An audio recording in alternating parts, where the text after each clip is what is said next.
Hello and welcome friends. जैसे कि हम लोग रैंक पढ़ना शुरू किए थे, ठीक है। आज हम लोग रैंक से जुड़े एक बहुत ही इम्पोर्टेंट थ्योरम के बारे में पढ़ेंगे, जो कि आप लोग के लिए जानना बहुत ज़रूरी है, ठीक है। और इससे सवाल भी पूछते हैं, ये सवाल मतलब ये इस आपको कॉलेज सब में भी इसको प्रूव करने के बारे में पूछेगा। तो आइए देखते हैं हम लोग क्या है वो थ्योरम। जैसे कि आप लोग देख सकते हैं यहाँ पर क्या लिखा है, द रैंक ऑफ, देखो, the rank of transpose of a matrix is the same as that of the original matrix. अब इसका क्या मतलब हुआ भाई, कि हम लोग तो जानते हैं रैंक निकालते थे किसी भी मैट्रिक्स का। अब किस तरह से निकालते थे, इस वीडियो के डिस्क्रिप्शन में लिंक दिया गया है, आप जा करके देख सकते हैं। इसमें क्या कहता है कि कोई भी एक मैट्रिक्स कंसिडर करते हैं, ठीक है। मैंने एक मैट्रिक्स कंसिडर किया, 1 2 4 3, कोई भी ऑर्डर का, है ना। ये 2x2 है। तो इस मैट्रिक्स का जब हम लोग रैंक निकालेंगे, ठीक है ना, क्या बोल रहा हूँ मैं, रैंक निकालेंगे, इसका रैंक कितना हो जाएगा। तो इसका रैंक देखिए, rank of this matrix is 2। 2 क्यों होगा, ये देखिए, ये हो जाएगा 3 और इधर हो गया 4 दूनी 8 -5, मतलब 0 नहीं होगा determinant. Determinant not equal to 0, then जिस ऑर्डर का वो मैट्रिक्स होगा वो उसका रैंक हो जाएगा। तो यहाँ 2 हो गया। अब वो क्या बोल रहा है कि अगर हम लोग इसी मैट्रिक्स का, मतलब 1 2 4 3, इसी मैट्रिक्स का अगर हम लोग ट्रांसपोज करते हैं, तो this can be written as 1 4 2 3, मतलब आपका रो और कॉलम इंटरचेंज हो जाते हैं। अब इस बंदे का भी अगर हम लोग रैंक निकालना चाहते हैं, तब भी ये कितना ही होगा, 2 ही होगा। तो यहाँ जब ट्रांसपोज नहीं करते थे, नहीं किए हैं, तब इसका रैंक 2 है। अब जब ट्रांसपोज करके डिटर्मिनेंट कर रहे हैं, तब भी इसका रैंक 2 ही आ रहा। क्यों, देखिए इसको इधर मल्टीप्लाई कर देते हैं तो हो जाएगा 3 -8, तो कितना हो गया -5, जो कि 0 नहीं है। 0 नहीं है तो डिटर्मिनेंट आपका 0 नहीं है, मतलब ये आपका ऑर्डर उस जिस ऑर्डर का रहेगा वही आपका रैंक हो जाएगा। तो इस थ्योरम का कहने का यही मतलब है। तो मतलब आपका रैंक बदलेगा नहीं जब आप ट्रांसपोज करोगे, तो बोल रहा है। तो इसको हम लोग प्रूफ कैसे करेंगे, तो देखिए प्रूफ करेंगे। उससे पहले यदि आप चैनल में नए हैं तो चैनल को सब्सक्राइब कर लें, ठीक है। देखिए प्रूफ क्या है कि हमने एक मैट्रिक्स कंसीडर किया, ठीक है, ए। आप बस समझते जाओ, मैंने एक मैट्रिक्स कंसीडर किया, A11 A12 A21 A22, इस तरह का ही इधर आप भर लीजिए, ठीक है ना। मतलब आप समझ लीजिए कि मैंने इस तरह से एक मैट्रिक्स कंसीडर किया, ये ए, उसको हमने लिख दिया AIJ के फॉर्म में। तो हम लोग जानते हैं कि कोई भी मैट्रिक्स को हम लोग लिख सकते हैं A = AIJ, ठीक है, AIJ के फॉर्म में लिखते हैं। और AIJ क्या है, तो I डिनोटिंग रो को and J denoting the column, है ना, कॉलम को दिखाता है। तो अगर हम बोलता है A21 एलिमेंट दिखाओ, तो A21 एलिमेंट मतलब कितनी हो जाएगी, दूसरी रो और पहली कॉलम हो जाएगी, दूसरी रो पहली कॉलम, ठीक है। तो मैंने ये मैट्रिक्स कंसीडर किया बस, तो इसको जनरल फॉर्म में मैंने लिख दिया है। अब क्या है कि यहाँ लिखा है be a matrix of the order M × N। M × N मतलब क्या हो जाएगा, number of rows are M and the number of column are N, ठीक है। और मैं बोलता हूँ कि इसके जो ट्रांसपोज को हम लोग A' के रूप में डिनोटिंग करते हैं, ठीक है। तो इस मैट्रिक्स का ट्रांसपोज को A' नाम देते हैं। यहाँ लिखे भी है A' B the transpose of the matrix A। तो हमने सबसे पहले क्या किया, पहला स्टेप में तो बोलेंगे कि पहला स्टेप में मैंने एक मैट्रिक्स कंसिडर किया। दूसरा स्टेप में क्या किया हमने, दूसरा स्टेप में क्या किया कि मैंने कह दिया कि हम एक उस मैट्रिक्स का ट्रांसपोज को A' मान दिए, ठीक है। अगर A' मान दिए मतलब उसका जो रो है कॉलम में बदल जाएगा और कॉलम जो है आपका रो में बदल जाएगा। तो मतलब हम बोल सकते हैं कि A' को हम लोग लिख सकते हैं क्या, किस फॉर्म में, A पहले IJ था, अभी JI के फॉर्म में लिखा जाएगा, ठीक है। देखिए JI के फॉर्म में लिखा गया, यही चीज़ यहाँ पर लिखा गया, देख सकते हैं आप लोग A'। तो B the transpose of the matrix A, then A dash is equal to A I J हो गया। अब हम लोग क्या करेंगे कि हमने तो ए भी मान लिया है ना, और इसका ट्रांसपोज ए डैश भी मान लिया। अब हम लोग क्या कंसिडर करते हैं कि इस बंदे के लिए रैंक है ना, इस बंदे के लिए रैंक ए का रैंक हम लोग आर मान लेते हैं, और इस बंदे के लिए रैंक हम लोग क्या मानेंगे, इसको आर डैश मान लेते हैं। ये रैंक है। इस मैट्रिक्स के लिए हम लोग ने क्या माना, आर, और ए डैश के लिए मतलब ट्रांसपोज के लिए आर डैश माना है।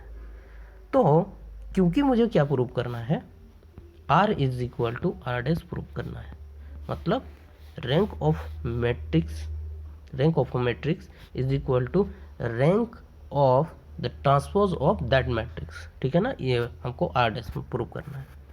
तो हम लोग लिखेंगे it is prove to be, मतलब प्रूव दैट, मुझे प्रूव करना है। तो ये मैंने सपोज किया कि suppose the rank of A is R and that of मतलब rank of the matrix A dash is R dash, ठीक है। ये दैट ऑफ का मतलब ही हुआ कि वो उसके रैंक का बात कर रहा है, ठीक है, rank of the matrix R dash, sorry A dash का। तो प्रूफ हमको क्या करना है, R dash is equal to R, मेरा ये मन मकसद है। अब ये मन मकसद है तो भाई ये कैसे संभव हो सकता है, तो देखो आप समझो क्या है कि मैंने तो मैट्रिक्स कंसिडर किया है ए आई जे, है ना। अब मुझे रैंक मिला है आर, ये तो क्यों मैंने कंसिडर किया है, ठीक है, रैंक ऑफ ए।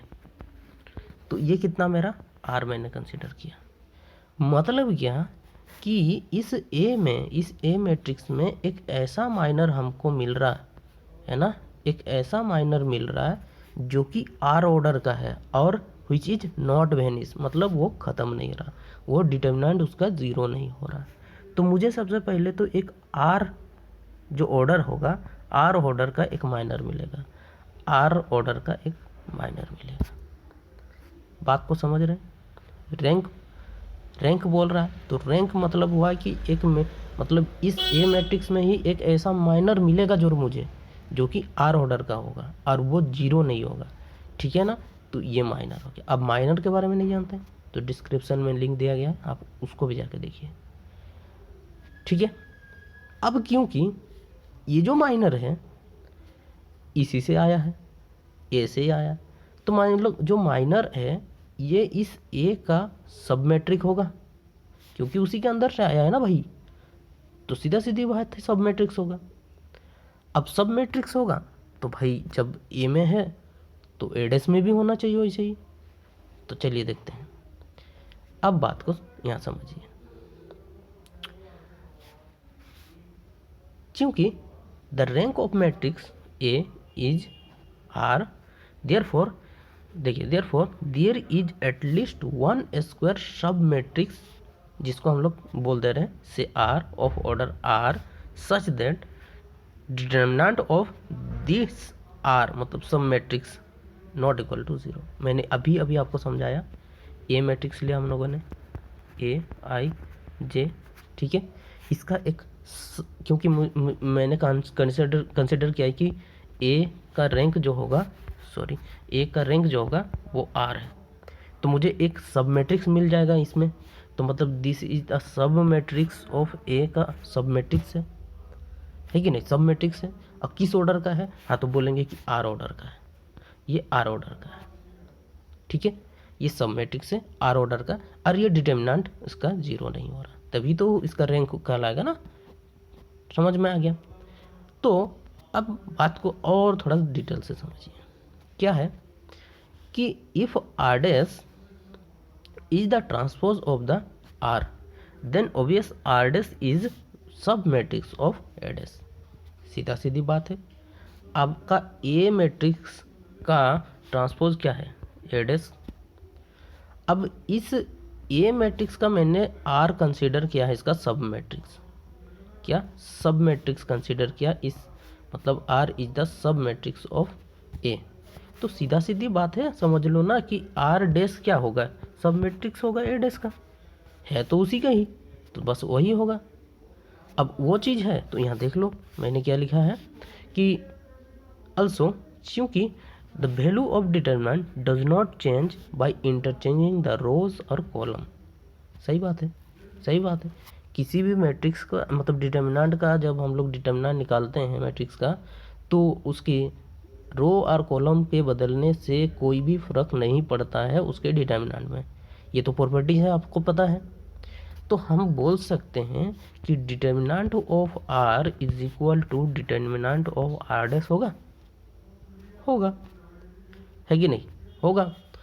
इसीलिए मैं बोल सकता हूँ कि the rank of A dash is equal to or greater than equal to R. हो भी सकता है, नहीं भी हो सकता आर डैश का। ऐसा क्यों?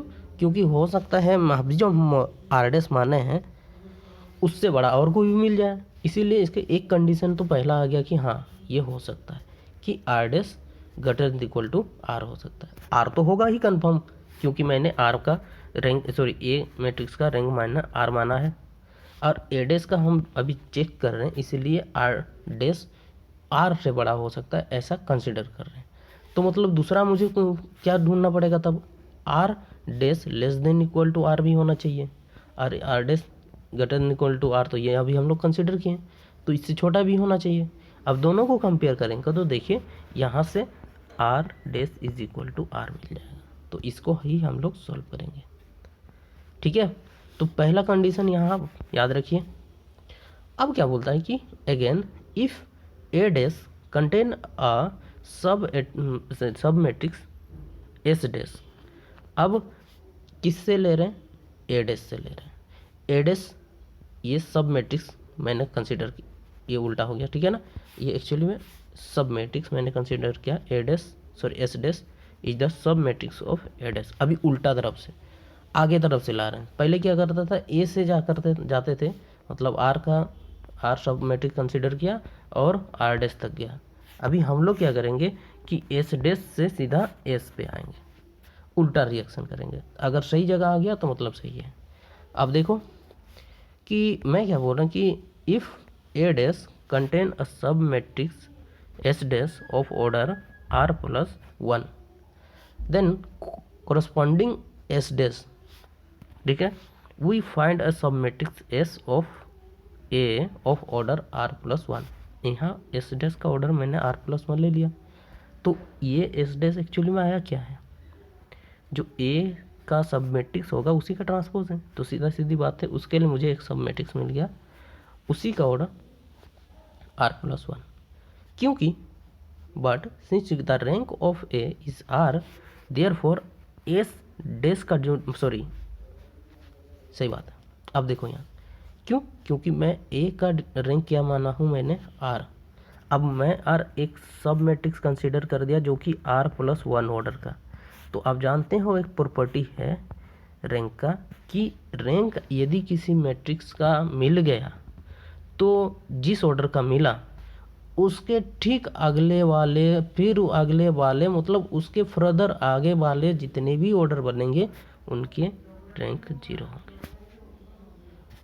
तो सीधा सीधी भाई है कि मुझे जब आर मिल चुका है तो मुझे आर प्लस 1 का अगर डिटर्मिनेंट निकालेंगे तो क्या हो जाएगा? 0 होगा, क्योंकि वही मेरा है, ठीक है ना।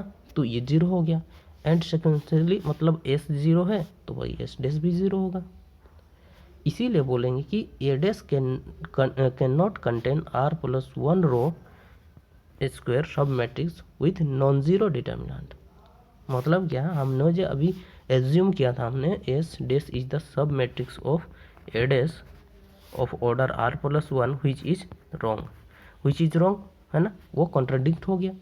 अब कॉन्ट्राडिक्ट हो गया मतलब सीधा सीधी बात है कि S is not a sub matrix of ए होगा, ऑफ ऑर्डर आर प्लस 1 नहीं है, ठीक है। तो मतलब सीधा सीधी बात है, इसका जो आपका ऑर्डर होगा उससे नीचे ही होना चाहिए। तो यही लिखा है, देखिए, hence rank of A dash that is R dash less than R होना चाहिए। तो मैं बोला था आपको यहाँ पहला कंडीशन, यहाँ दूसरा कंडीशन, दोनों को कंपेयर कीजिए, देखिए आपको क्या मिलेगा, R dash is equal to R, ठीक है। और हमें यही प्रूव करना था, and this prove the equation theorem. ठीक है, यदि ये वीडियो अच्छा लगा तो इसे शेयर करें, लाइक करें। धन्यवाद।